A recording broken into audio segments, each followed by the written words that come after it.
Congress party అధికారంలోకి వచ్చిన కొత్తలా ప్రజావేదిక అనేది పెట్టి జనాల తక్లీఫ్లు ఏంటియో షవులారు వింటాం, మీ బాధలు తీరుస్తాం, మాకు వచ్చి చెప్పుండ్రి. మీకు మంత్రులు అందుబాటులోనే ఉంటారు. జనాలకు ఏ చిన్న తిప్పలు వచ్చినా మంత్రులు తిండి తినకుండానైనా ఆ బాధలు తీరుస్తారు అన్నట్టు చెప్పిండ్రు.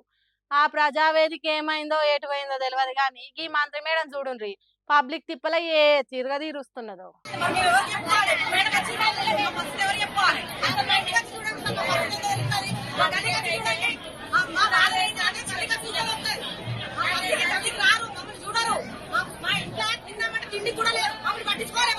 పాపం మంత్రి కొండా సురేఖ పరిస్థితి కక్కలేక మింగలేక అన్నట్టే ఉన్నదట.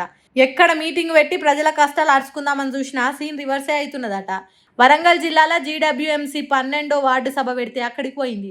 పబ్లిక్ వాళ్ళ కష్టాలను కాగితాల కలపలల్లో రాసుకొని మంత్రి మేడంకి ఇద్దామని పోయిందట. జరసేపు వాళ్ళతో మాట్లాడినట్టు చేసి జనం ఇచ్చే వినతి పత్రాలు తీసుకున్నట్టు చేసి అక్కడి నుంచి పోయిందట.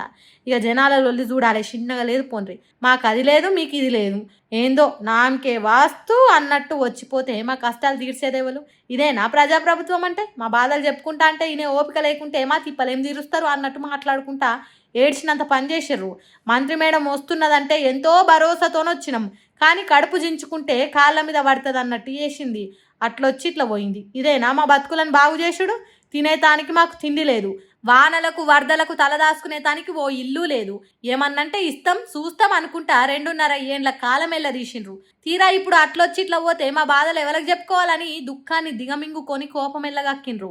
ఏందో ఏమో గాని గిసోంటి నిరసనలు జనాల తిరుగుబాట్లు మంత్రి సురేఖకే ఎదురైతాయి. ఎందుకో ఇట్లా జనాలు తిట్టకుండా ఉండే రోజులు ఎప్పుడొస్తాయో కాంగ్రెస్ పార్టీ మంత్రులకు.